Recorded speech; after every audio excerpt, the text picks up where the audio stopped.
Hey everyone, welcome to a brand new episode of SmugFace Commentaries. This is going to be my very second commentary where I take a single episode of a show from a franchise and go through it from beginning to end. I'm choosing X-Men the Animated Series. This is Season 3, Episode 37, Cold Comfort featuring Iceman. I'm just quickly going through the opening intro here, which, by the way, by the time you're watching this, X-Men 97 would have come out. And they did a very good job in replicating this intro, obviously with modern day updates with all the new X-Men characters added and all the animation. X-Men 97 so far, 2 episodes in, it's very good. So I thought I'd keep up the theme with the X-Men and do this specific episode, Cold Comfort. It's the only episode to feature the original X-Men, Iceman. So, alright, here we go. The Kirby storage depot. Okay, it's about 80-85 degrees. The guards are complaining about the humidity. Of course, that's going to change in just a few seconds. I remember watching this episode in the summer of 95, 96, I think. And no, I think it was 95. Yeah, I do apologize. It was summer of 95. Yeah, I was on a run. I was really into X-Men at this point in time. Still a great animated show over 30 years on. Anyway, just skipping to the bit where the gods are getting cold. There's a breakthrough and it's Iceman. Now, of course, we don't know what he's up to. He looks like he's up to no good. The alarm gets sounded by one of the guards. And we move to the X-Mansion where Jubilee and Professor are...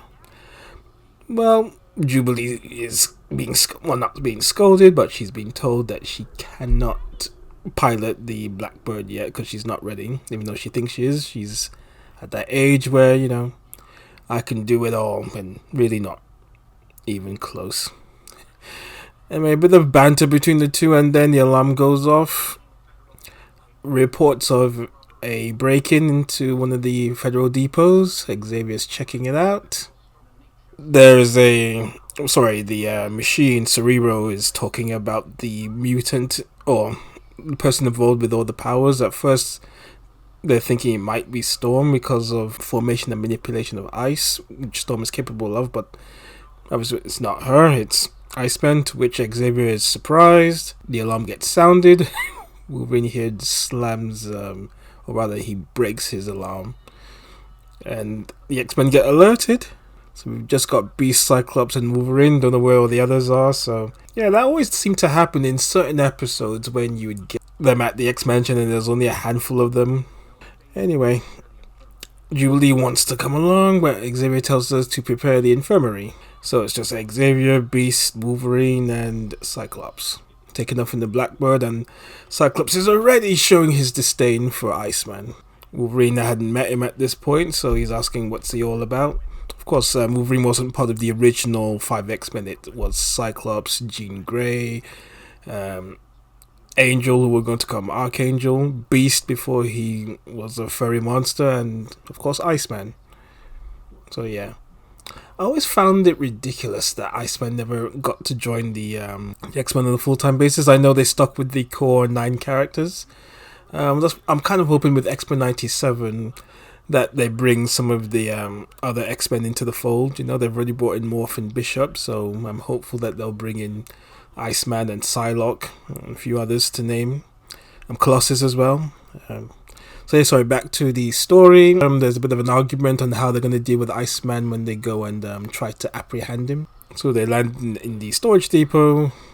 Very covert operation. So Xavier remains in the bird, and Cyclops, Beast and Wolverine split up to go find Iceman. In the meantime, Iceman's been caught. Well, not caught. He's fighting off the security guards, and it's proving a bit too difficult for him. And then, he runs into Beast. Of course, he thinks it's a reunion until he deduces that, wait a minute, Xavier sent you, didn't he? So Beast is trying to assure him that it's no malice at all. But of course, the Iceman refuses and immediately freezes Beast. Well, not freezes him, pushes him away. Wolverine jumps in to get him and then quickly gets frozen. Of course, with his attention's turned, he doesn't see Cyclops coming from behind and knocks him out with his beams, which Iceman just reforms back into his human form. And there he is, he's apprehended. Yeah, they never did really get into explaining the proper animosity between the two. Anyway, Beast has alerted Wolverine and Cyclops about the incoming guards. And now they've got Iceman, but they have to fight off the guards, so Xavier has to pull a little stunt to get the guards away. So he uses Cerebro and creates some giant scary monsters, which scares away the guards. Just like that. Very well done. Of course, Beast says that's a great tactic, which is better to a great physical confrontation, to which Wolverine is like, I don't think so. Anyway, back at the X-Mansion, Xavier and Iceman reunited. Of course, it's not positive at all, it's just arguments back and forth. Xavier is insisting that he tells him what he was doing at the depot, to which Iceman just will not tell him. Jubilee is appearing to be sympathetic. Wolverine is just somewhere in the middle, curious. Of course, Cyclops and Iceman now are going to go at it, as we can see here. Calls Cyclops the good soldier boy. Of course, Wolverine stirs it up a little bit, saying them's fighting words.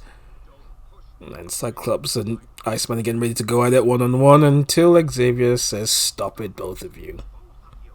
Xavier asks him, are you going back to the storage depot? To which Iceman says, yes. Xavier says, I can't allow that. Iceman is like, okay, you know what? I'm my own man. I don't need to answer you. I'm not part of the X-Men, so I'm going to do whatever I want, and I don't need your permission. Which Xavier says, nope, until you've proven you are not a danger to yourself or to others, I'm going to keep you here, and traps him in a little stasis field. To which everyone, Beast and Jubilee especially, are surprised because they've never quite seen it. Or rather, Beast has, but he didn't know it served a different function. It was supposed to be promoting healing, I think. But no, it also traps, unsuspected prisoners. Xavier's trying to reason with Bobby, but Bobby just isn't having it, to which he just moves away with everyone else. But of course, Jubilee remains and is definitely sympathetic. And then she goes and does some snooping on his background, see what he's like. Of course, Wolverine overhears and is like, what did you find? Watching an old video of the original X-Men that they are taking on Magneto. This was in the very early days. Like I said, Wolverine comes in and says, what's going on with the Iceman? What's his story? He tells Jubilee that he believes the Iceman's dangerous to have around, to which Jubilee turns around and says, yeah, right, what about you? We move to the scene. Iceman's trying to break out the stasis field, and he's failing miserably. Beast comes to try and, not cheer him up, but to comfort him, brings him some food. And he's trying to reason with Bobby. Like, Xavier doesn't mean bad, he just wants to know what's going on, and he's trying to plead with him. And then the name Lana comes up. Lana, who was the mutant Polaris, who has a connection with Wolverine. No, not Wolverine, sorry, with Magneto. I'm going to have to look that up as I put this edit together. And Bobby and Beast are reminiscing on the time when Lana, or Polaris rather, was in action with the X-Men. And Bobby was careless, and Polaris almost got in danger. To which Bobby and Xavier then had a huge fallout. And then Bobby left. And Polaris, or Lana, went with him. Lorna Dane. I didn't get the full name. Bobby became a certified accountant, and him and Lorna were a very young couple, very much in love. And they moved away from all the dangers of being an X-Men. But of course, the mutant crisis, which was very prevalent in this world, arose. And Lorna said they can't just act like nothing's going on and ignore it. To which Bobby had wanted nothing to do with it. And that's what led to a fallout. And he comes back to the apartment that they were sharing, and that Lorna lived in, and she was gone. The place looked broken into, and there was the name Kirby Glen, which was the name of the storage depot, to which Iceman was there at the beginning, and says that he believes the government grabbed Lorna, and that's why he was there, and he wants Beast to help him so that they can get her back. But Beast says, look, only if you'll reason with Xavier, to which Bobby Iceman says, nope. You know what, he and I just don't get along. Bobby's resigned to being stuck there until he's released. Beast comes back to give him something, but is gone. Now, obviously, having watched this, we know it's Jubilee that's freed him. And we cue to the next scene, where it's Jubilee and Iceman looking at the storage depot, making a plan of attack to go in and rescue Lana. They have a little, not fallout, but a disagreement in how to approach, in which Jubilee says, look, I'm going to help you whether you like it or not, because I helped you back in the mansion. And here they are, teaming up together and breaking into the storage depot. Now I have to say they make a good pair, a good bonding. And they walk into a trap by a mutant team who knocks them out. Of course, this team is later revealed to be X Factor. Sorry if I gave it away there, but anyway, we'll see that later. I mean, moving back, the X-Men are flying on the Blackbird with Wolverine, Beast, and Professor Xavier on their way. Cyclops can't hide his disdain for Iceman and believes that it was him that manipulated Jubilee. To which Wolverine and Beast are like, how do you know that was the case? How do you know that Jubilee didn't help him? And Xavier is like, sometimes the best time to be a leader is knowing not when to give orders. To which Wolverine looks at Cyclops and goes, I won't say I told you so. There was always a huge back and forth between the two. It was the story of their rapport in the X-Men team. And when they make it to the storage depot and they see Iceman's doing, they go into this depot and they're being watched by Forge. We know that's Forge, but what's he up to? We'd seen him previously in the time travel episodes. Anyway, we skip forward to Jubilee and Iceman, who were knocked out and they're tied up in the facility and they're trying to break out of their little situation.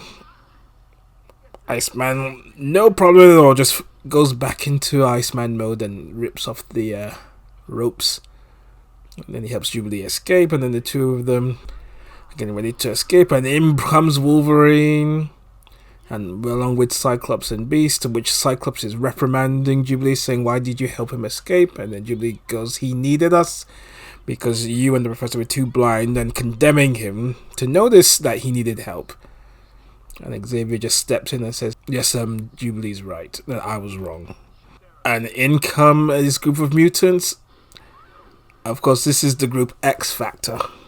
Whole other story on them. Anyway, it's group versus group. It's the X-Men versus the X Factor. And some of the mutants there, you can see Quicksilver, Multiple Man, and Strong Guy, and their leader Havoc, who, unbeknownst to Cyclops, is his younger brother, Alex Summers.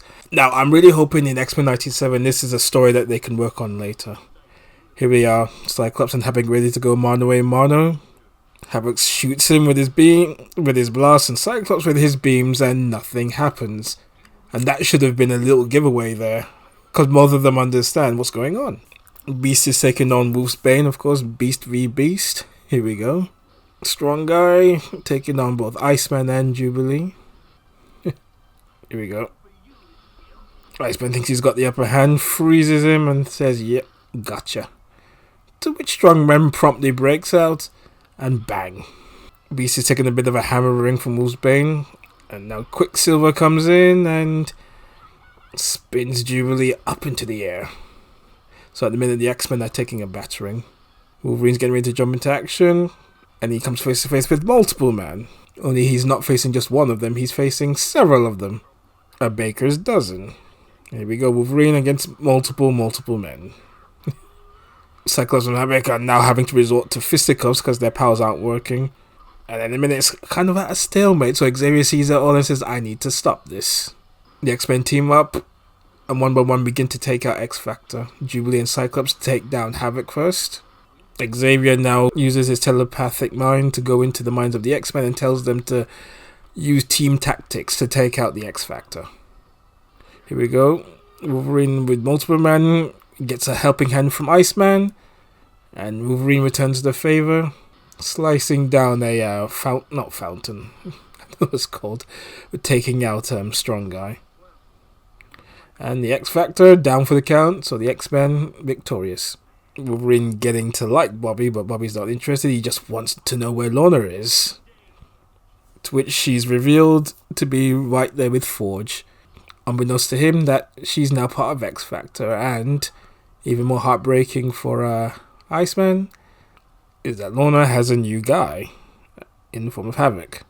Forge, the leader of the X Factor, meets up with Xavier and then introduces himself and the rest of the team.